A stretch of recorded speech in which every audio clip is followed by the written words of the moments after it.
पता था कि 3 को नहीं खुलेगा?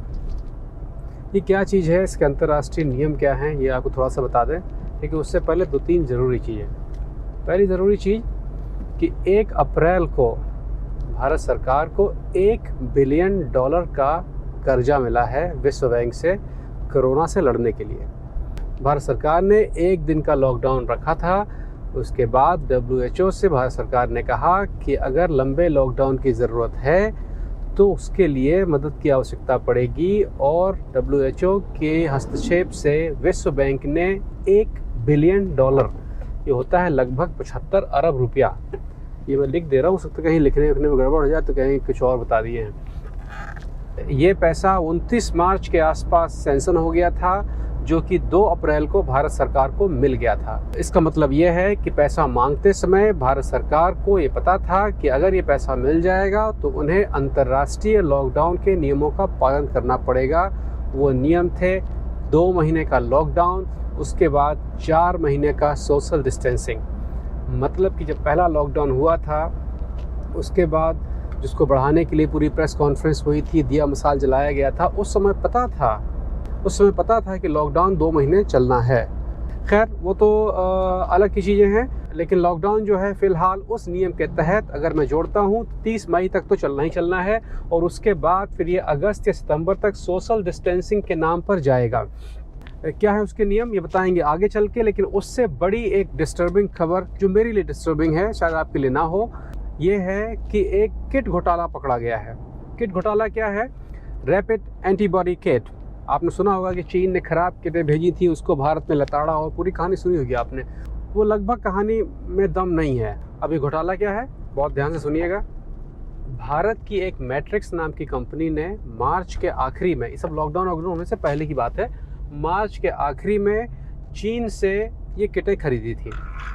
जिस समय ये खरीद रही थी उस समय चीन की बनी हुई, इस तरह की बनी हुई किटें नेदरलैंड्स ने यहाँ से और फ्रांस ने वापस कर दी थी, क्योंकि वो जो किटें थी वो प्रारंभिक स्टेज की थी और उनके रखरखाव में झंझट ज़्यादा था।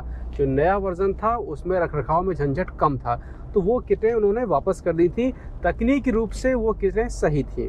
जिस समय डील चल रही थी मैट्रिक्स के साथ में, तो मैट्रिक्स को इसके बारे में पता था। तो मैट्रिक्स ने क्या किया, उन्होंने कहा कि भाई ऐसा करिए कि नई वाली और पुरानी वाली मिक्स करके दे दीजिए, और रेट लगाया 245 रुपया। 248 रुपये के कीमत पर 5 लाख किटें भारत मंगवाई गईं। भारत में जब वो किट आई तो भारत सरकार ने इन किटों को 500 रुपये में उस कंपनी से ख़रीदा। सुनने में लग रहा होगा कि इस कंपनी ने भारत सरकार को चूना लगा दिया, लेकिन हमेशा भारत सरकार या कोई भी सरकार जब किसी कंपनी से ख़रीदती है तो बीच में एक आदमी रखती है, बीच में कंपनी रखती है जो उनसे डील करता है, लेकिन उस कंपनी का कमीशन 10% से ऊपर नहीं होना चाहिए। जो आप घोटाले सुनते होंगे, यहाँ घोटाला हुआ, वहाँ घोटाला हुआ, यहाँ पर यही कंपनियाँ खेल करती हैं कि वो इतने में खरीदती हैं, फिर सरकार महंगे बेचती है, फिर जो उनके नेतागण होते हैं, जो महंगा वाला बीच का पैसा होता है वो निकाल ले आते हैं।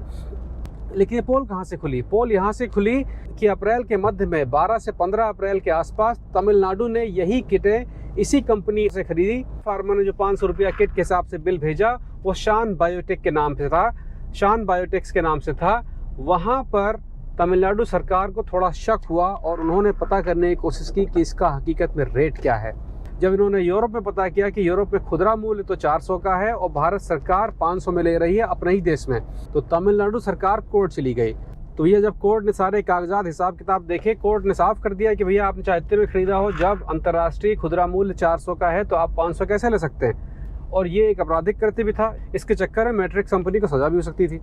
मैट्रिक्स कंपनी ने जब अपने को फंसते देखा तो उन्होंने सब उगल दिया। उन्होंने कहा भैया हमको तो सरकार ने कहा था कि 500 से 700 के बीच में बेचिए। कोर्ट ने सरकार से पूछा कि कैसे कहा आपने?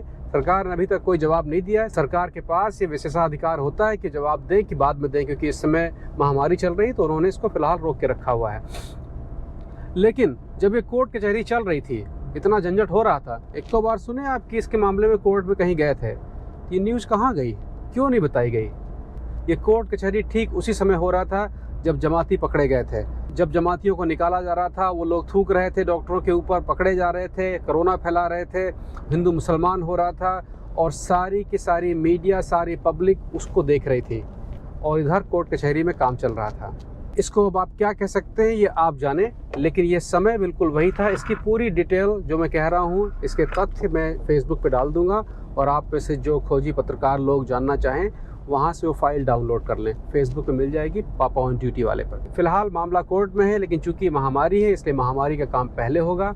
और भारत सरकार अभी तक इन्होंने 5 लाख इस तरह की किटें खरीदी हैं और 100 करोड़ किटें खरीदने का प्लान है। तीसरी ज़रूरी चीज़, आपको मैंने पिछले प्रोग्राम में प्लाज्मा थेरेपी की कुछ बातें बताई थी, जिसमें WHO ने भी एक्शन लिया। उसके तुरंत बाद भारत सरकार का जवाब भी आया है, इसको पहले आप देख लें, फिर हम लोग बात करेंगे तीसरे सब्जेक्ट लॉकडाउन की, कि अंतर्राष्ट्रीय नियम क्या हैं। भैया, प्लाज्मा थेरेपी जो आप सुन रहे हैं ये 100% धोखा है। भारत के कुछ डॉक्टर, सब नहीं, कुछ डॉक्टर, कुछ ने तो मुझसे भी संपर्क किया कि आप इसको प्रमोट कर दीजिए। क्यों कर दें? क्योंकि ये झूठ है। मैंने तो WHO को लिख के कहा है कि भारत सरकार से वो कहें कि इस तरह की थेरेपी वगैरह पे या तो बैन लगाएं या आधिकारिक रूप से कहें कि ये झूठ है। इस विषय में यह क्लैरिफाई करना बहुत जरूरी है, अति आवश्यक है कि जब तक कि ICMR अपनी स्टडी को कंक्लूड ना कर ले, रोबस्ट साइंटिफिक प्रूफ अवेलेबल ना हो, तब तक इस थेरेपी को केवल हम या तो रिसर्च या ट्रायल पर्पस के लिए ही उपयोग करें। इनफैक्ट जो प्लाज्मा थेरेपी है, अगर इसको हम प्रॉपर तरीके से, प्रॉपर गाइडलाइंस के तहत इस्तेमाल ना करें तो इससे लाइफ थ्रेटनिंग कॉम्प्लिकेशंस भी हो सकती हैं। जब तक यह थेरेपी प्रॉपरली अप्रूव नहीं है या इसकी इफेक्टिवनेस सिद्ध नहीं हुई है, तब तक इसके बारे में किसी भी तरह का दावा किसी भी स्थाई पर करा जाना बिल्कुल अनुचित है।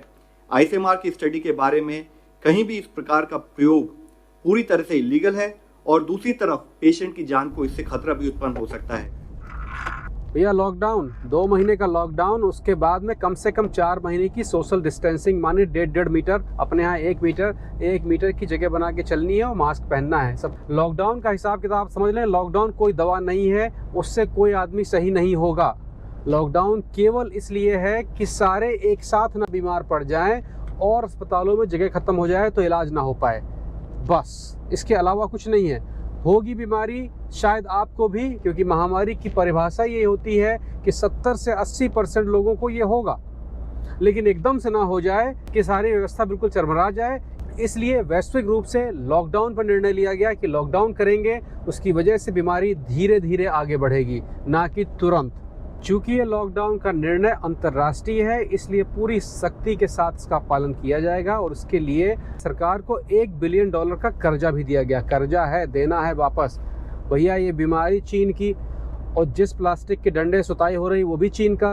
केवल गुद्दी आपकी और पिछवाड़ा आपका जो सुझाया जा रहा है, इसलिए लॉकडाउन का इस्तेमाल ठीक से करिए। ये सारा आइटम बाहरी है। लॉकडाउन का अगला चरण ये है कि लॉकडाउन का मतलब सब चीज़ बंद, उसके बाद चीज़ें धीरे धीरे खुलेंगी। आप अगर ठीक से न्यूज़ देख रहे होंगे तो आप सुन रहे होंगे कि यहाँ से लोग बुलाए जा रहे हैं, यहाँ से मजदूर बुलाए जा रहे हैं, ये सब बुला बुला के घर बुलाए जा रहे हैं, क्योंकि इसको लंबा खींचना है, क्योंकि वहाँ की सरकारें, वहाँ की जगह इनको नहीं झेल पाएंगी। इसलिए अपने घर आइए, वहाँ पर अपना कुछ काम धाम करिए, ये लंबा चलेगा। यहाँ का, पश्चिम का, यूरोप का हिसाब किताब ये है कि सोशल डिस्टेंसिंग जो है वो दिसंबर तक चलेगा, और बहुत संभव है कि मध्य 2021 तक चलेगा, क्योंकि टीका आने में अभी 8 महीने से 1 साल का समय लग जाएगा, और ये टीका पहले भारत में नहीं आएगा। अगर बाहर वाला आएगा तो अपने यहाँ प्लाज्मास बना लेंगे तो अलग बात है। तो जब धीरे धीरे ये लॉकडाउन खुलेगा तो ये सोशल डिस्टेंसिंग की तरफ जाएगा। उसका मतलब ये है कि आपको अपने ग्राहकों के बीच में, रिश्तेदारियों के बीच में, पार्टियों में, सब जगह पर 1-1 मीटर का फ़र्क रखना पड़ेगा। वो कंपनियां जिसमें ज़रूरत से ज़्यादा लोग हैं उनको छटनी करनी पड़ेगी, वो कंपनियां जिसमें ज़रूरत से कम जगह हो वहाँ पर छटनी करनी पड़ेगी। तो इसके बहुत सारे नुकसान भी होंगे, फ़ायदे भी होंगे, लेकिन इसके फ़िलहाल नुकसान ज़्यादा होंगे, क्योंकि इसके लिए हमारी अर्थव्यवस्था अभी उतनी तैयार नहीं है। इसलिए लॉकडाउन को गांठ बांध लें कि ये लंबा चलेगा, तैयारी पूरी रखें अपनी।